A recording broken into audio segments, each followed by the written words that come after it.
Hello guys! Welcome back sa ating YouTube channel. Ngayon magbibigay na tayo ng video reaction dito nga sa napanood natin na itong si Pastor Abante ay hindi na daw magpipipirma doon sa impeachment laban dito kay Vice President Sara Duterte. Bakit kaya parang nagbago na ang ihip ng hangin? Narito guys, panoorin natin. We don't have to be in a hurry. Okay? We can investigate more, to be able to be more sure. In the 20th Congress, we can be more sure of the impeachment rather than today. Wala pang lumalapit kay Manila 6th District Representative Benny Abante upang hingi ng kanyang endorsement sa isang impeachment complaint laban kay Vice President Sara Duterte. Kung meron mang magtatangka, hindi niya ito susuportahan dahil naniniwala siyang hindi na ito kayang asikasuhin ng 19th Congress. At this point in time, palagay ko, Tina, hindi na eh. I made up my mind that I'm not going to be a party of the impeachment now because it's too short a time, and I think that we're not prepared for it. So yun na mga ka-OFW, palagi nating nakikita. Itong si Pastor Abante na isa rin siya na bumabatikos doon sa Vice President Confidential Fund nga at gusto-gusto nila nga ma-impeach itong si Vice President Sara Duterte. Pero bakit anong nangyari?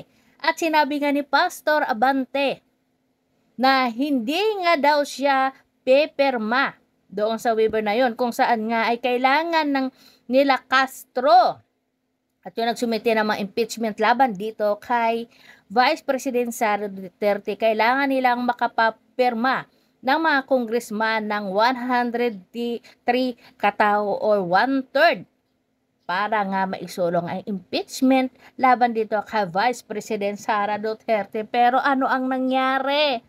Bakit nagiba ang ihip ng hangin nitong si Pastor Abante at ayon sa kanya wala pa naman daw pumupunta sa kanya about dito sa pagpapapirma at kung sakaling mangyari man daw ay hindi daw siya papayag. Hindi niya susuportahan yung pag-i-impeach dito kay Vice President Sara. Parang nagiba ang ihip ng hangin, di ba? Ibang-iba na.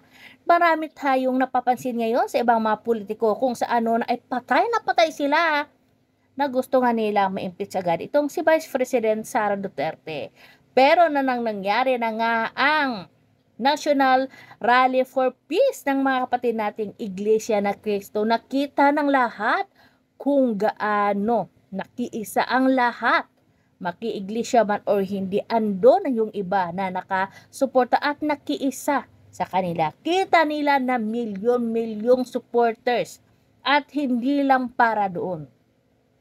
Kita natin na malaki ang suporta nila dito kay Vice President Sara Duterte at kay Pangulong Rodrigo Duterte. Kaya naman ang ibang mga politiko nga ay bumaliktad na, nagiba ng direksyon ng kanilang pinupuntahan. Gaya na lamang dito kay Pastor Abante na hindi niya daw susuportahan kung ano man ang kagustuhan nila na impeach si Vice President Sara Duterte. Kasi nga wala daw silang time at hindi daw siya makakasigurado kung mabibigyan pa daw ng panahon ng mga kasamahan niya yan kasi nga marami daw silang inaasikaso. Isa lang yung ibig sabihin nun, di ba?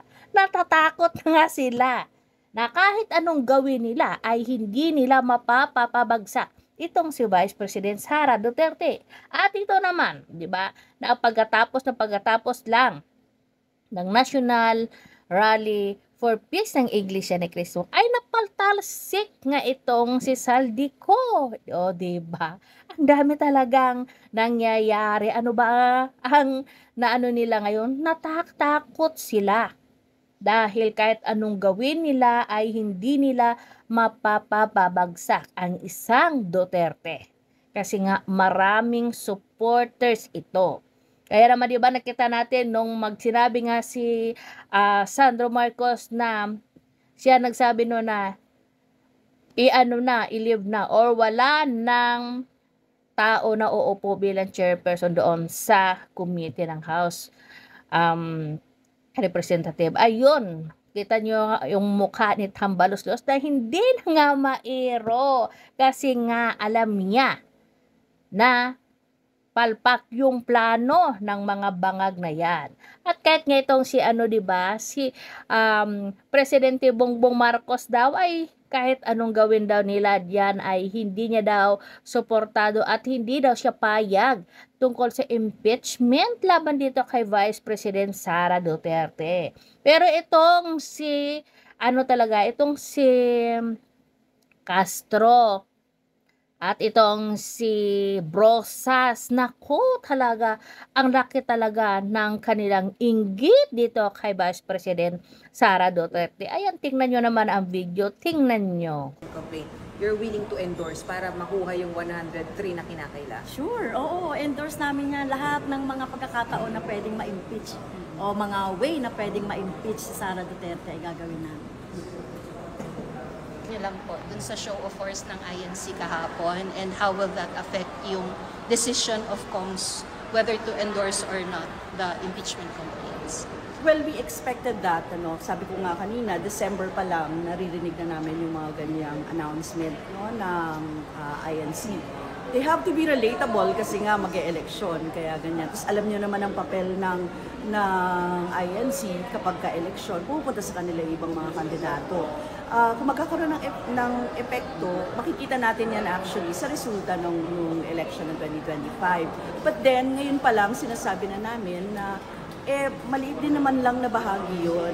In totality naman natin talaga titingnan yung usapin ng accountability ng Vice Presidente kaugnay sa confidential funds. Hindi natin dapat yung mga issues na ito ay pinalalampas at sinasabi na mag-unity na tayo kung wala namang justisya na makukuha ang taong bayan.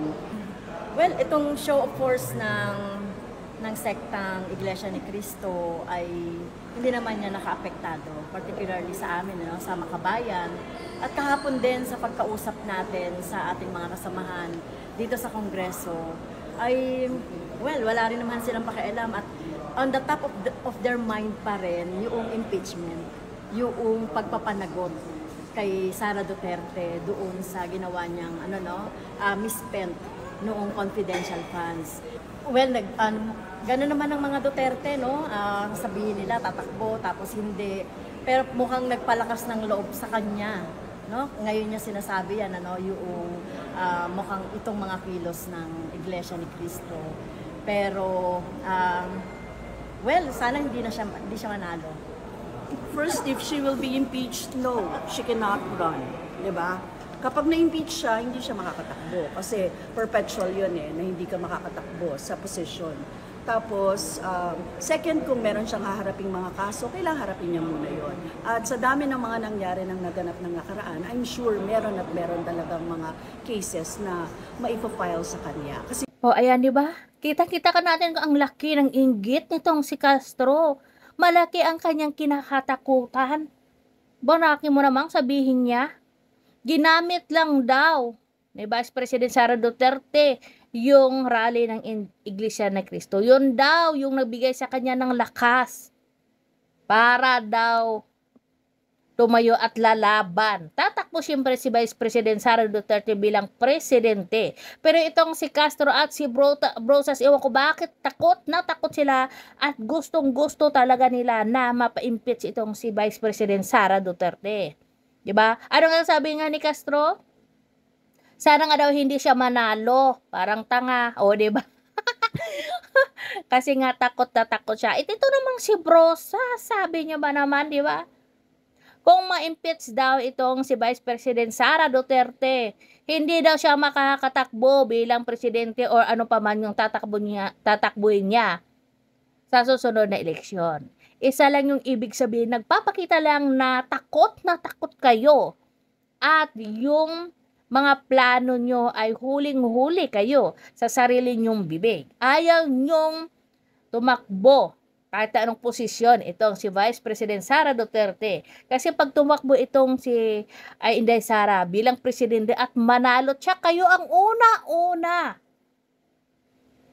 Nakalkalin yung mga baho nyo, kaya ngayon nagpupursige kayo lahat, ginagawa nyo para nga mapatalsik o ma-impeach itong si Vice President Sara Duterte. Pero naman tingnan nyo, di ba? Hindi kayo magtatagumpay.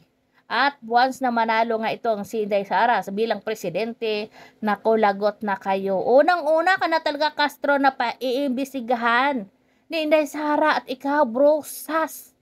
Naku, diba? Ito talaga ang nakakaano dito sa Pilipinas. Tama yung sabi nga ni Inday Sara, kung bakit yung isang tao na isang convicted at may kaso, siya pa ngayon ang matapang at nakaupo doon sa pwesto.